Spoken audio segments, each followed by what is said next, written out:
Well, today we've got one of my fairly irregular Bootsale Adventures updates. So I went to Bootsale this morning, lovely day, nice and warm out there. Quite a few people there, but the usual sort of modern day stuff, not much collectible stuff. But there was one guy that had a box full of Doctor Who paperbacks. So I had a look at them and we negotiated a price and I purchased them. And I've just been going through them. They're not targets, they're the like New Adventure style, but they are definitely the ones from like late 80s, early 90s, when I remember when they first came out, and I started reading a few, and a few of these I have read originally, but some of them I haven't. But I thought we'd have a look at them. Have a look at some of the covers are quite interesting. I have no idea what order these go in, so let's start with.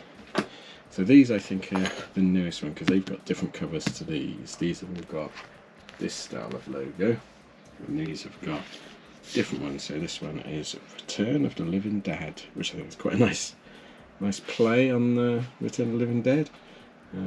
Kate and Woman.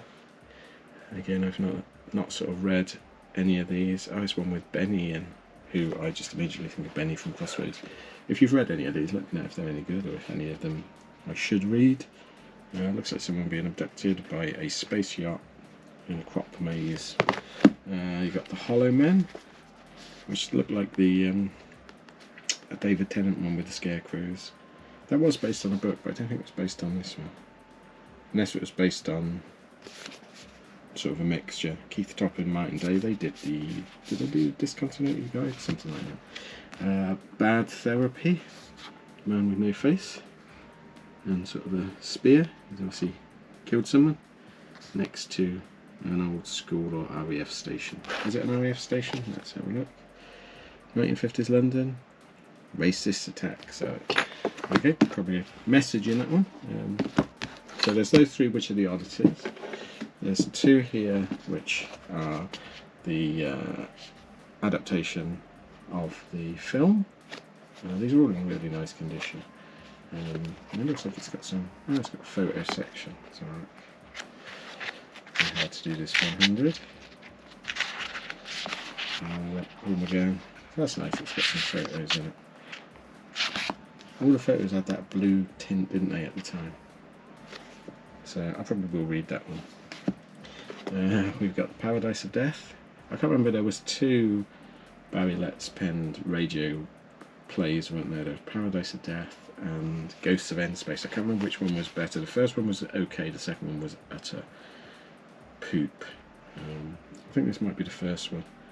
I remember there being a really annoying sort of teen character in it. So I'll probably read that. I like a bit of John Perry. Then let's put these things on. So I'm out of hand space. Let's make a bit of space here. So next up. So these were the Missing Adventures, which they started coming out with after the series ended. And this one looks like it's Sarah, Harry and Sullivan, excuse me. With a cough. Always like a Harry adventure. I'll probably read these as well because I do like some of the Missing Adventures. A Device of Death. Who wrote this one? Christopher Boulis. Then we've got a Troughton one with Jamie, the Menagerie. There's also a famous Star Trek sort of show. We've got a Talons era Tom with a Pyramids of Mars era Sarah, and a merman. He's got no genitalia. Don't know how he wee-wees. And this is Evolution by John Peel. Oh, that's mentioned price £1.50. I didn't pay that for it. Nowhere near. Then we got a lovely Hartnell one. Do you like a nice Hartnell? And this is Stephen, the Emperor of Glass. Andy Lane. Oh. Good old Andy. Empire of Glass, looks like it's a historical, always good fun. And this one I do remember reading at the time, which was Peter Davison, very good Nyssa one, where Nyssa, there's vampires and Nyssa becomes vampirised, as you can see on the cover. Paul Cornell, I remember reading this and really enjoying it. Good. I thought you'd got to grips with Nyssa really well, the character. So there's those. So these in no particular order, because again I don't know, I need to get a list to go through the order. So we've got War Child by Andrew Cartmel. He of the Cartmel Master Plan. $4.99 that was originally, and £1.50. Oh, I remember I read these. Time Worm. Was there 3 or 4 in this? Time Worm Apocalypse. I remember the first one was good, and there was one set in World War II which was really good. We've got, I've heard of this one, Love and War by Paul Cornell. Some of these I have heard of. I don't know what they are. Tragedy Day, Gareth Roberts. There's some sort of green fella with a classic revolver. He's just shot the Doctor. Conundrum by Steve Lyons. Ace has got a bit of a pulse rifle going on. Oh, I hope he's meant to be a cartoon fella, because otherwise the guy's painted the cover, and then the publisher's gone, can you put the villain on? He's gone, I've only got 5 minutes. I presume it's set in a cartoon world. You get a lot of that in Doctor Who. Birthright, Nigel Robinson. That's a good creature. I like that.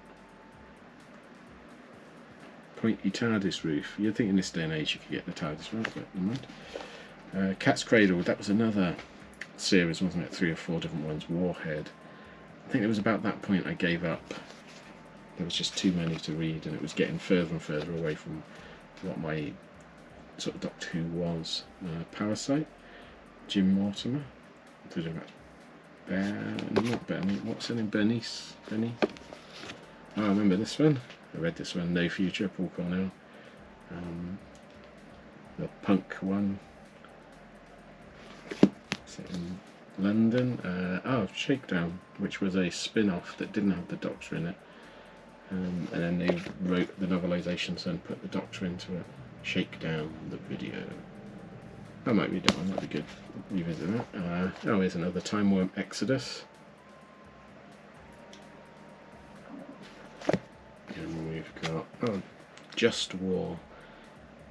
I see it's always popular when you put Nazis on your book, isn't it? Lance Parkin. I don't think that's the one, because it was Terrence Dicks was the one I was thinking of.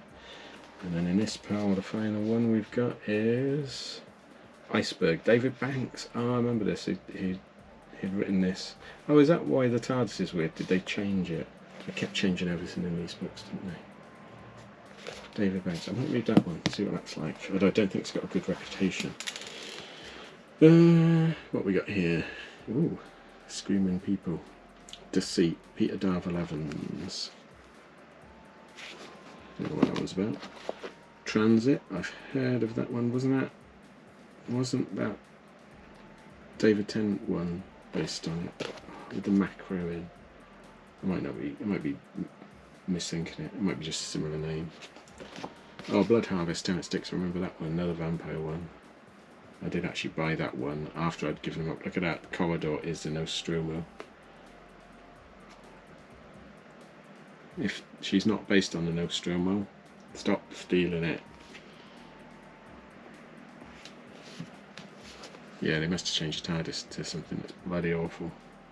So this one is called Sanctuary, David A. McIntyre. Some sort of Robin Hoodie fella. Big Robot Spider, which just brings back horrible memories of that Will Smith film, which was terrible. This is Toy Soldiers. And then we've got, that's a good cover. I do a lot of the covers of people threatening Sylvester McCoy. Legacy, Gary Russell, The Ice Lord, that's a thick one. I might read that. I do like Gary Russell's stuff. And then final one in this I purchased this morning, Shadow Mind, Christopher Boulis. I've seen his name on one of the other ones.